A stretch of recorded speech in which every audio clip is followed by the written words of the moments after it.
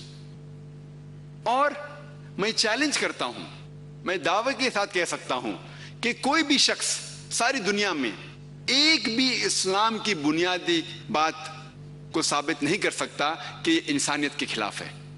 یہ میرا چیلنج ہے، یہ میرا دعویٰ ہے کہ اسلام کی ایک بھی بنیادی بات وہ یہ ثابت نہیں کر سکتا کہ انسانیت کے خلاف ہے. ہو سکتا ہے کہ اس شخص کے علم میں کمی ہو، اسے اس کی حکمت نہیں پتا ہوں گی، لیکن اگر ہم لاجیکلی اس کی وجہ اور حکمت بتائیں گے تو دنیا میں ایک بھی شخص نہیں ہے جو ایک اسلام کی بنیادی بات، صرف ایک بھی ثابت کر سکے کہ وہ انسانیت کے خلاف ہے. ہو سکتا ہے کہ ایک آدھ انسان جو معاشرے کے خلاف ہے اس کے لیے وہ بنیادی بات شاید مفید نہ ہو، لیکن عام انسانیت کے لیے ایک بھی اسلام کی بنیادی بات انسانیت کے خلاف نہیں ہے. اور یہ لفظ جو فنڈامنٹلزم ہے، بنیاد پرستی، سب سے پہلے اکارڈنگ ٹو ویبسٹر ڈکشنری کے حوالے سے یہ ہمیں پتا چلتا ہے کہ یہ لفظ بنیاد پرستی، فنڈامنٹلزم، سب سے پہلے استعمال کیا گیا تھا پروٹسٹنٹ کرسچنز کے لیے جو امریکہ میں تھے. امریکن پروٹسٹنٹ کرسچن کے لیے 20ویں صدی کے شروعات میں یہ پروٹسٹنٹ کرسچن نے کہا کہ جو بائبل ہے، یہ سارا بائبل اللہ کا کلام ہے. پہلے کرسچنز عیسائی یہ سمجھتے تھے کہ بائبل کا پیغام اللہ کی طرف سے ہے، لیکن یہ پروٹسٹنٹ کرسچنز امریکہ میں in the beginning of the 20th century ان نے کہا کہ صرف بائبل کا پیغام ہی خدا کی طرف سے نہیں، لیکن بائبل کا ہر الفاظ، ہر حرف خدا کی طرف سے ہے. اگر کوئی شخص یہ ثابت کر سکے کہ بائبل کا ہر الفاظ، ہر حرف خدا کی طرف سے ہے تو یہ بنیاد پرستی اچھی چیز ہے. لیکن اگر کوئی یہ ثابت کر سکے کہ بائبل کا ہر الفاظ، ہر حرف خدا کا کلام نہیں ہے تو یہ بنیاد پرستی اچھی چیز نہیں ہے. اگر آپ آکسفورڈ ڈکشنری پڑھیں گے اس میں فنڈامنٹلسٹ کا ڈیفینیشن دیا گیا ہے. According to Oxford Dictionary, fundamentalist is a person who strictly adheres to the ancient doctrine of any religion. Oxford Dictionary میں یہ لکھا ہوا ہے کہ بنیاد پرست شخص وہ ہے جو شدت کے ساتھ کوئی مذہبی کتاب پر عمل کرتا ہے. لیکن اگر آپ ریوائزڈ ایڈیشن پڑھیں گے آکسفورڈ ڈکشنری کا، اس میں ڈیفینیشن میں ذرا تبدیلی ہے. اگر آپ نیا ایڈیشن پڑھیں گے اس میں لکھا ہوا ہے کہ بنیاد پرست شخص وہ ہے جو شدت کے ساتھ کوئی مذہب کی کتاب پہ عمل کرتا ہے، خصوصاً اسلام. ابھی نئی ایڈیشن میں ہے بنیاد پرست مطلب جو خصوصاً اسلام کی مذہبی کتاب پہ عمل کرتا ہے، مطلب مسلم. اگر آپ یہ ورڈ سنیں گے فنڈامنٹلسٹ یا بنیاد پرست، فوراً آپ کے ذہن میں آنا چاہیے وہ ہے مسلم. حالانکہ یہ پہلے استعمال کیا گیا تھا عیسائی لوگ کے لیے، آج استعمال کیا جا رہا ہے مسلم کے لیے.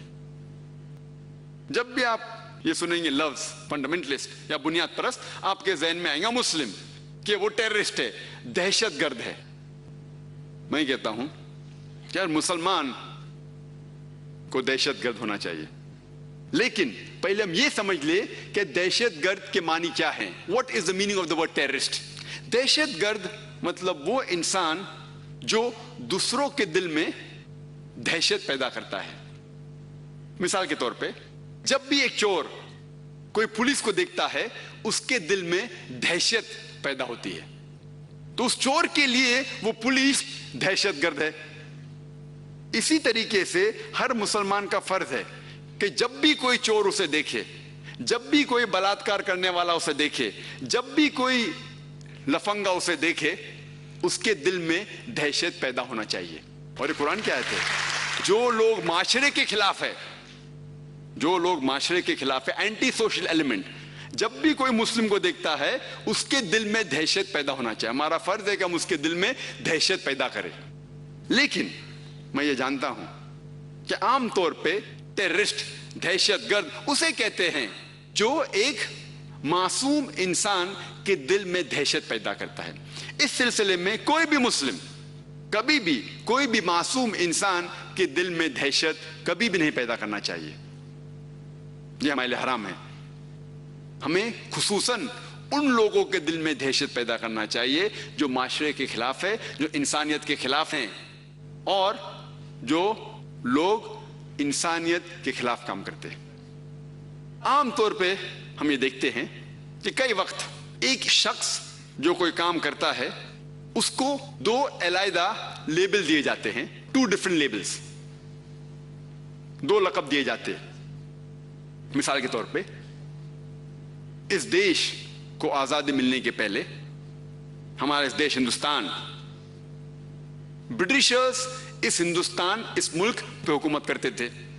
اس وقت تقریباً 60 سال پہلے کئی ہندوستانی اس دیش کے آزادی کے لیے لڑ رہے تھے، جھگڑ رہے تھے. برٹشرز ان دیش بھکت لوگوں کو کہتے تھے کہ یہ دہشت گرد ہیں.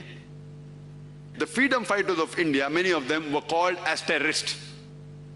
کئی ہندوستانی جو اس دیش کے آزادی کے لیے جھگڑ رہے تھے، لڑ رہے تھے، برٹشرز ان کو کہتے تھے یہ دہشت گرد ہیں. لیکن عام ہندوستانی ان لوگوں کو کہتا تھا دیش بھکت یا پیٹریوٹ، جو دیش کے آزادی کے لیے لڑ رہا ہے. وہی انسان، وہی کام، لیکن 2 علیحدہ لیبل، 2 different labels. اگر آپ برٹشرز کی بات مانتے ہیں کہ ان کو ہندوستان پہ حکومت کرنے کا حق تھا، تو ہم بے شک ان لوگوں کو کہیں گے کہ وہ دہشت گرد تھے. لیکن اگر آپ عام ہندوستانی کی بات مانتے ہیں کہ برٹشرز ہندوستان میں بزنس کے لیے آئے تھے، ان کو اس دیش پہ حکم کرنے کا کوئی حق نہیں، تو ہم یہ تسلیم کریں گے کہ یہ لوگ جو دیش کے آزادی کے لیے جھگڑ رہے تھے وہ صحیح میں دیش بھکت تھے اور دہشت گرد نہیں تھے. وہی انسان، وہی کام، لیکن 2 علیحدہ لیبل، 2 علیحدہ لقب. اسی لیے لقب دینے کے پہلے ہمارا فرض ہے کہ ہم یہ جان لیں کہ کس وجہ سے وہ جد و جہد کر رہا ہے، وہ کس وجہ کے لیے جھگڑ رہا ہے. یہ ہمارا فرض ہے. اس کے بعد ہمیں لقب دینا چاہیے. اور یہ لقب عام طور پہ کامن ہے. مثال کے طور پہ ساؤتھ افریقہ کو آزادی ملنے کے پہلے سفید لوگ اس پہ حکومت کر رہے تھے، وائٹ اپارتھائڈ گورنمنٹ. یہ وائٹ اپارتھائڈ گورنمنٹ نیلسن منڈیلا کو ٹیررسٹ کہتی تھی، ٹیررسٹ، دہشت گرد. اور یہ وائٹ اپارتھائڈ گورنمنٹ، سفید لوگ کی حکومت، انہیں 25 سال سے زیادہ رابن آئلینڈ میں قید کر چکی تھی. لیکن عام ساؤتھ افریقن انہیں کہتے تھے کہ وہ ایک اچھا انسان ہے، ان کے لیے ایک ہیرو تھا. سیم آدمی، وہی کام، لیکن 2 different labels، 2 علیحدہ لقب. اور ابھی چند سال پہلے اسے ایوارڈ ملتا ہے نوبل پرائز فار پیس. وہی انسان جس کو پہلے لوگ کہتے تھے کہ دہشت گرد ہے، کچھ سال پہلے اسے ایوارڈ ملتا ہے نوبل پرائز فار پیس. سب سے اونچا ایوارڈ امن کے لیے ملتا ہے نیلسن منڈیلا کو. آپ دیکھیں گے وہی شخص، وہی کام، لیکن 2 different labels. اسی لیے لیبل دینے کے پہلے ہمیں یہ جانچنا چاہیے کہ کس کام کے لیے وہ جد و جہد کر رہا ہے. دوسری غلط فہمی جو اسلام کے متعلق ہے وہ ہے لفظ جہاد میں. اور جہاد کی غلط فہمی صرف غیر مسلم کے درمیان نہیں، بہت سے مسلمان بھی جہاد کے معنی نہیں جانتے. عام انسان یہ سمجھتا ہے، بھلے مسلم یا غیر مسلم ہو، وہ یہ سمجھتا ہے کہ کوئی بھی مسلمان اگر جھگڑ رہا ہے جنگ کر رہا ہے کوئی بھی وجہ سے، بھلے وہ ذاتی وجہ ہو، مال کے لیے ہو یا کوئی زمین کے لیے ہو، وہ سمجھتا ہے کہ وہ جہاد ہے. یہ بالکل غلط ہے کہ کوئی بھی مسلمان کوئی بھی جنگ کر رہا ہے کوئی بھی وجہ سے، بھلے مال کے لیے ہو، نام کے لیے ہو یا جگہ کے لیے، وہ جہاد ہے. یہ بالکل غلط ہے. جہاد ایک عربی لفظ ہے جو آتا ہے جہادہ سے، جس کے معنی to strive, to struggle. Urdu میں ہم کہتے ہیں جد و جہد، جد و جہد کرنا. اور شریعت کے حساب سے کوئی بھی شخص جو معاشرے کو سدھارنے کے لیے جد و جہد کر رہا ہے اسے کہتے ہیں جہاد. مثال کے طور پہ کوئی اگر ظلم کے خلاف لڑ رہا ہے اسے کہتے ہیں جہاد. اگر کوئی میدان جنگ میں اپنی جان کی حفاظت کر رہا ہے اسے کہتے ہیں جہاد. جہاد کا صحیح معنی جو ہے وہ صرف جد و جہد ہے، اور اس کو کئی طریقے سے استعمال کیا جا سکتا ہے. مثال کے طور پہ اگر ایک طالب علم ایگزامینیشن پاس کرنے کے لیے جد و جہد کر رہا ہے اسے عربی میں کہیں گے کہ وہ جہاد کر رہا ہے. جہاد کی معنی ہے جد و جہد. اگر وہ اللہ کی راہ میں جد و جہد کر رہا ہے اسے کہیں گے جہاد فی سبیل اللہ.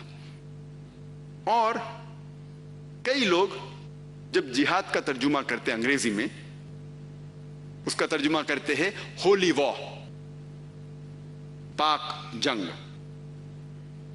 اور یہ بالکل غلط ترجمہ ہے، چونکہ ہولی وار عربی میں ہے حرب مقدسہ، اور یہ لفظ حرب مقدسہ کئی بھی قرآن میں کئی بھی حدیث میں نہیں آتا.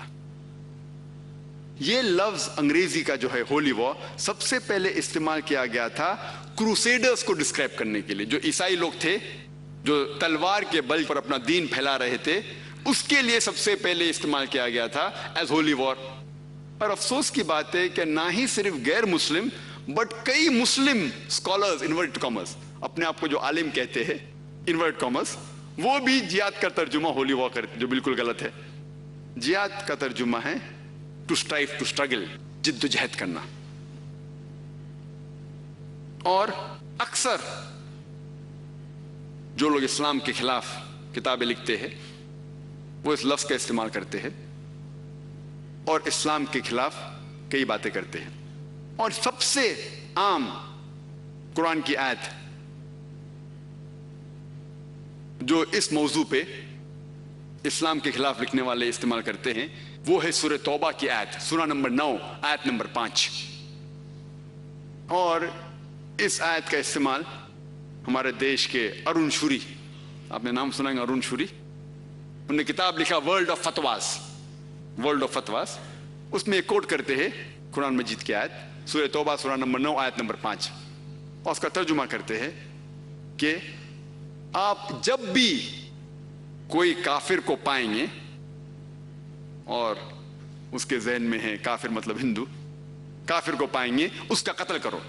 اور اگر آپ قرآن شریف کھولیں گے، قرآن مجید کھولیں گے اور پڑھیں گے تو اس کا یہ ترجمہ صحیح ہے کہ جب بھی آپ کافر کو پائیں گے اس کا قتل کرو. لیکن یہ آؤٹ آف کانٹیکسٹ ہے، یہ آیت کو بیچ میں سے اٹھا کے کوٹ کر دیا ہے، آیت کو بیچ میں سے اٹھا کے کوٹ کیا ہوا ہے.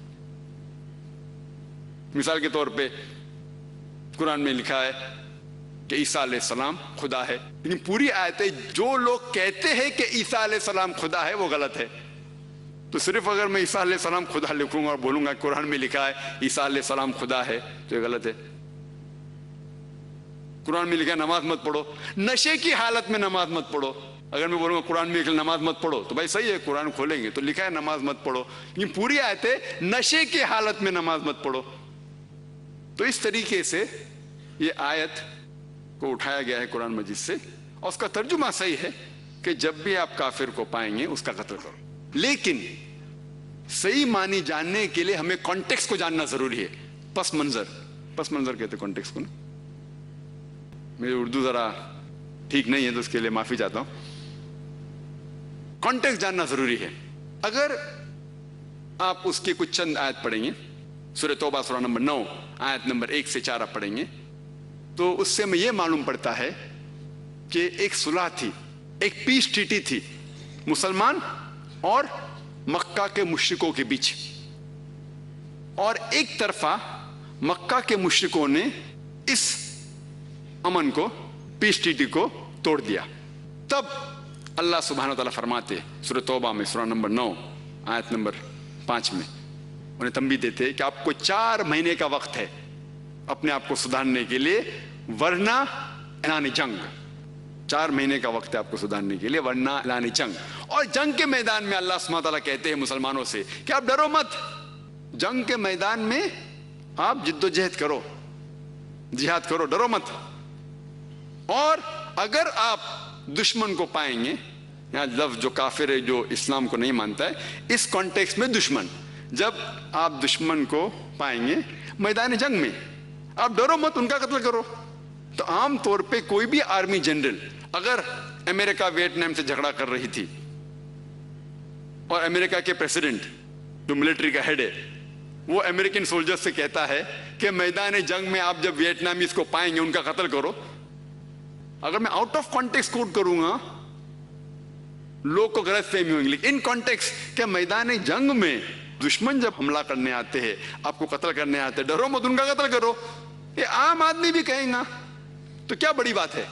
تو اسی طریقے سے اللہ سبحانہ وتعالیٰ میدان جنگ میں کہہ رہے ہیں کہ جب یہ دشمن، جب یہ کافر کا مطلب جو اسلام کو تسلیم نہیں کرتا، پھر چاہے کوئی بھی ہو، کافر مطلب جو اسلام کو جھٹلاتا ہے، وہ کوئی بھی شخص ہو سکتا ہے، ہندو ہونا ضروری نہیں ہے، لیکن جب ترجمہ کرتے ہیں تو اس طریقے سے لوگ کو بھڑکاتے ہیں۔ تو یہ آپ جانیں گے کانٹیکس میں اللہ سبحانہ تعالیٰ کہہ رہے ہیں کہ میدان جنگ میں جب امن کو توڑا اور جب جھگڑنے آتے ہیں تو آپ ڈرو مت، ان کا قتل کرو۔ تو کیا نئی بات ہے، کوئی بھی آرمی جنرل یہی کہیں گا۔ اور ارون شوری اپنی کتاب ورلڈ آف فتواز میں آیت نمبر 5 سے آیت نمبر 7 پہ جم کرتے ہیں۔ کیوں؟ کیونکہ آیت نمبر 6 میں اس کا جواب ہے۔ آیت نمبر 6 میں اللہ سبحانہ تعالیٰ فرماتے ہیں کہ اگر یہ کافر، یہ مشرک، if they seek asylum، اگر امن چاہتے ہیں تو انہیں صرف چھوڑو مت، take them to a place of security، ان کو ایسی جگہ لے کے جائیے جہاں وہ محفوظ رہیں گے۔ اللہ تعالیٰ کہتے ہیں کہ اگر کوئی کافر، کوئی مشرک امن چاہتا ہے تو صرف چھوڑ مت دو، ان کو حفاظت کے ساتھ ایک محفوظ جگہ پہ لے کے جائیے۔ آج کی تاریخ میں، آج کا age of science and technology میں سب سے اچھا دیالو آرمی جنرل یہ کہیں گا کہ دشمن کو جان دو۔ کون سا آرمی جنرل یہ کہیں گا کہ اس کو حفاظت کے ساتھ محفوظ جگہ پہ چھوڑیے؟ اللہ تعالیٰ یہ کہتے ہیں۔ اور آپ کوئی بھی آیت دیکھیں گے جہاد کی اور قتال کی جو قرآن مجید میں ہے، اس کے بعد اکثر یہ اللہ تعالیٰ فرماتے کہ اگر وہ امن چاہتے ہیں تو امن کرو اور حفاظت سے ان کو چھوڑو۔ اور اکثر جب میں غیر مسلم سے بات کرتا ہوں جہاد کے بارے میں، مجھے کبھی بھی کوئی پرابلم نہیں ہوتا۔ کیوں؟ کیونکہ اللہ سبحانہ و تعالیٰ جس طریقے سے کہتا ہے غیر مسلم سے بات کرنا، اللہ تعالیٰ فرماتے ہیں سورہ عمران میں سورہ نمبر 3 آیت نمبر 64 میں اللہ تعالیٰ فرماتے تعالوا الی کلمۃ سواء بیننا بینکم، آؤ اس بات کی طرف جو آپ اور ہم میں یکساں ہے، آؤ اس بات کو ہم تسلیم کریں جو آپ اور ہم میں یکساں ہے۔ تو جب میں ہندو لوگ سے بات کرتا ہوں جہاد کے بارے میں تو میں کہتا ہوں کہ آپ کے مہابھارت میں، اگر آپ کی مہابھارت پڑھیں گے، اس میں قتال، جنگ، جھگڑنے کے سینکڑوں ہزاروں آیت ہے، قرآن مجید سے کئی گنا زیادہ۔ تو کیا یہ صحیح ہے؟ تو وہ مجھ سے کہتے دیکھو مہابھارت جو ہے نا وہ حق اور باطل کے درمیان جھگڑا ہے، اور حق کے لیے اگر باطل سے جھگڑا کرتے تو صحیح ہے۔ تو میں کہتا ہوں قرآن میں بھی تو وہی لکھا ہوا ہے۔ ہاں، اگر قرآن بھی اسی طریقے سے حق کے لیے جھگڑا کرنا کہتا تو ہم کو قرآن سے کوئی ناراضگی نہیں، آسان طریقہ۔ اور اگر آپ پڑھیں گے بھگوت گیتا، جو سب سے مشہور کتاب ہے ہندو لوگ کی، ہندو مذہب کی سب سے مشہور کتاب عام طور پہ پڑھی جاتی ہے، یہ بھگوت گیتا ایک صلاح ہے، ایڈوائز ہے، جو شری کرشن ارجن کو دیتے ہیں۔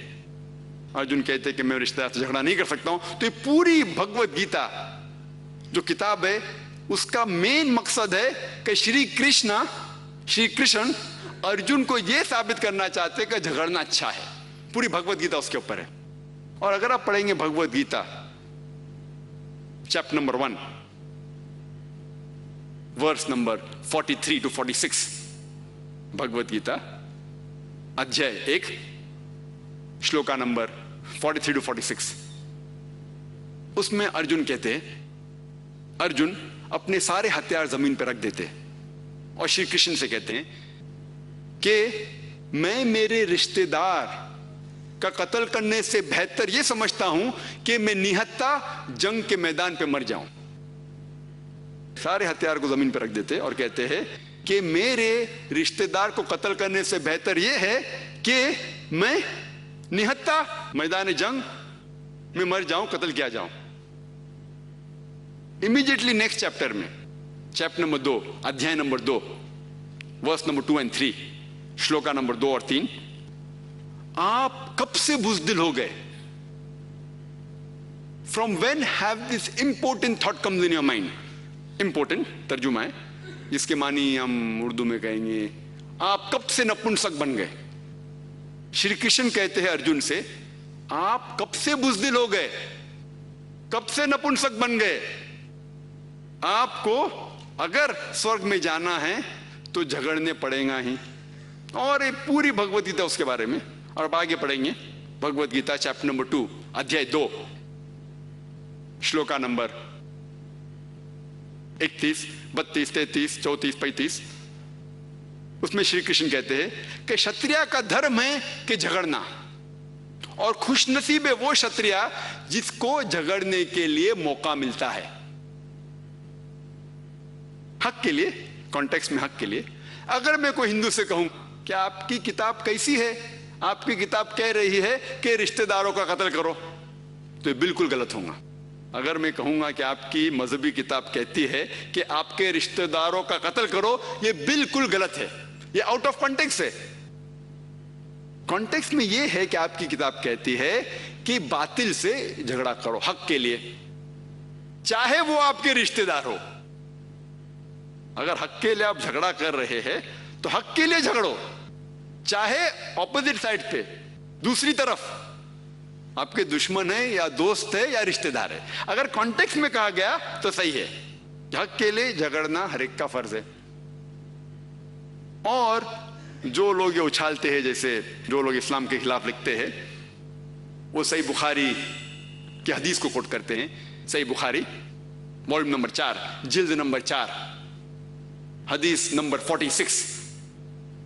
46 کوٹ کرتے, کہتے ہیں کہ آپ کے صحیح بخاری میں لکھا ہوا ہے, آپ کے پیغمبر محمد صلی اللہ علیہ وسلم فرماتے ہیں کہ مجاہد وہ ہے جو جہاد کر رہا ہے اللہ کے راہ میں, اور اللہ ہی صرف جانتا ہے کہ وہ جہاد کر رہا ہے کہ نہیں.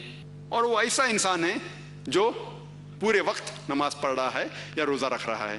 اور اگر مجاہد میدان جنگ میں اس کا قتل ہوتا ہے تو وہ جنت اسے ملیں گی, اور اگر وہ بچ کے واپس آتا ہے تو اسے بوٹی ملیں گی, مطلب جو دھن دولت ہے وہ اسے ملیں گی. تو لوگ یہ کہتے ہیں کہ کیسی کتاب ہے آپ کی کہ آپ اگر لوگوں کا قتل کرنے جہاد پہ جائیں گے تو آپ کو جنت ملیں گی, اور اس حدیث کو اچھالتے ہیں. افسوس کی بات ہے کہ اگر ہم قرآن کا مطالعہ کریں, قرآن کہتا ہے تعالوا الی کلمۃ سواء بین بینکم, آؤ ہم اس بات کی طرف جو آپ اور ہم میں یکساں ہے.